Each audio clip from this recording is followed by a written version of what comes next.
Gallant Old Engine by the Reverend W. Awdry, with illustrations by John T. Kenny.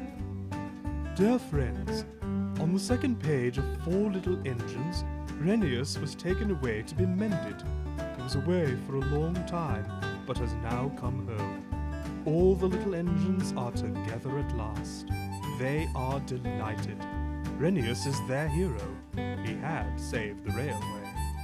There is a real engine like Renius. His name is Dolgok, and his home is at Towyn in Wales. Some years ago he saved the Tallyclyn Railway. We are proud of our gallant old engine. Signed, the author. P.S. The author gratefully acknowledges the help given by fellow members of the Tallyclyn Railway Preservation Society in the preparation of this book. Special Funnel. Peter Sam's funnel had never been quite the same since his accident with the slate trucks. Now, as he puffed up and down the line, the winter wind tugged at it, trying to blow it away.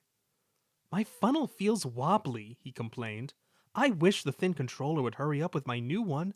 He says it will be something special." "You and your special funnel," said the other engines, and laughed. They were all fond of Peter Sam, but he talked so much about his special funnel that it had become quite a joke. The winter weather worried Mr. Hugh. Wind broke branches from trees, while rain turned hillside streams into torrents which threatened to wash the line away. Mr. Hugh and the men patrolled the line every day with Rusty. They removed branches and cleared culverts so that the water could flow away. But one morning they found bad trouble. A fresh torrent had broken out, and Mr. Hugh had to stop all trains. "There's been a washout near the tunnel," he said. "The track bed is swept away." The men worked hard and repaired the damage in a week. While they worked, the weather changed. It became frosty and very cold. They finished just in time for market day, and Peter Sam took the morning train very carefully over the mended piece of line. The tunnel was short, but curved, so they could not see right through it. Suddenly the driver shouted, "There's something hanging from the roof!" He braked. There was a clanging crash. When Peter Sam and his coaches stopped in the open air, he no longer had his funnel. The guard found the funnel and a thick icicle. "That's what hit you, Peter Sam," he said. They started again, but the passengers grumbled at the smoke.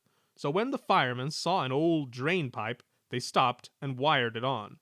The engines laughed and laughed when Peter Sam came home. Sir Handel made up a rhyme. "Peter Sam said again and again, his new funnel will put us to shame. He went into the tunnel and lost his old funnel. Now his famous new funnel's a drain." They teased Peter Sam dreadfully, but his new funnel arrived quite soon.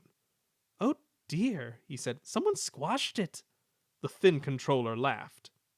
"It's a Giesel, the most up-to-date funnel there is. Listen, when you puff, you draw air through your fire to make it burn brightly. With your old funnel, puffing is hard work. It uses strength you need for pulling drains. Your new funnel has special pipes, which help the air come easily. Puffing will be easier, so you will have more strength for your work."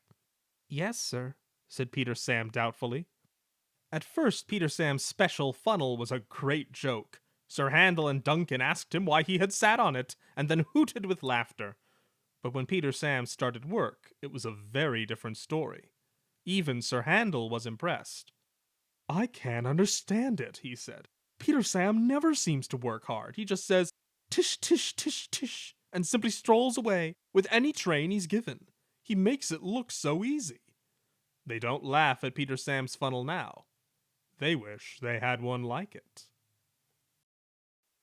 Steamroller. Sir Handel kept slipping between the rails, so they gave him new wheels with broad tires. The other engines teased him. "Look at the steamroller wheels," they laughed. "You shut up," Sir Handel snorted. "You're jealous. My wheels are special, like Peter Sam's funnel.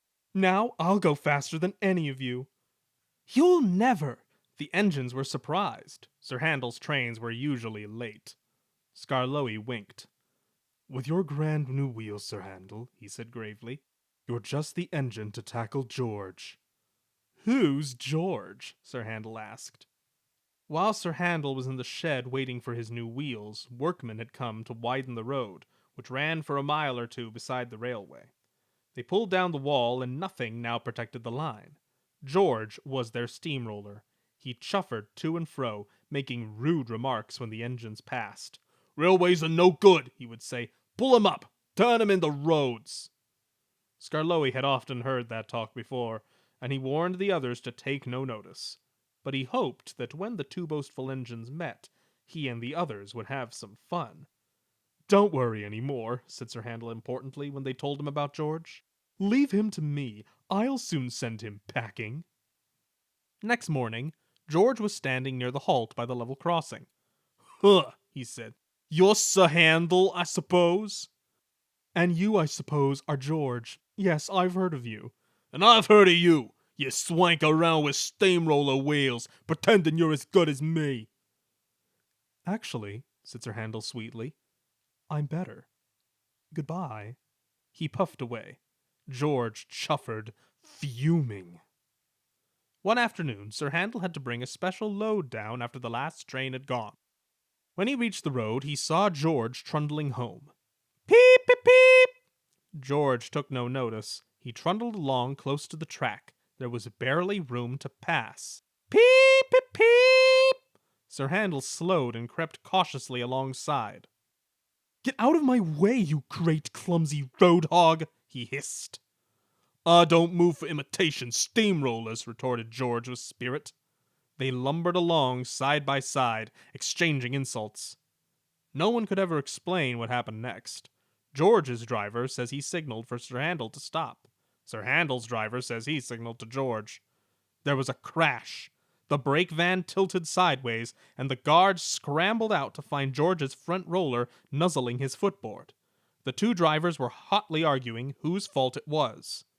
A policeman strolled up in time to stop the argument turning to fisticuffs, and when Sir Handel's firemen came back with Rusty and Mr. Hugh, they all set to work clearing up the mess. Neither engine had been going fast enough to cause much damage, so Sir Handel was able to bring his train on when George had backed himself away. Next day, the workmen put up a fence between the road and the railway, and then went away, taking George with them. This was because they had finished their work, but Sir Handel thought he had made George go away. He was more conceited than ever, and talked everlastingly about steamrollers. "Oh dear," whispered Skarloey one evening. "He's worse than ever. I'm sorry my plan was no good." "Never mind," said Rusty. "We'll think of something else." But they had no need to do that, for some boys came and asked Mr. Hugh if they could look at the engines. Almost at once, one called out, "Look, here's Sir Handel. He raced a steamroller last week. The roller nearly beat him, too. It was most exciting." Sir Handel never mentions steamrollers now.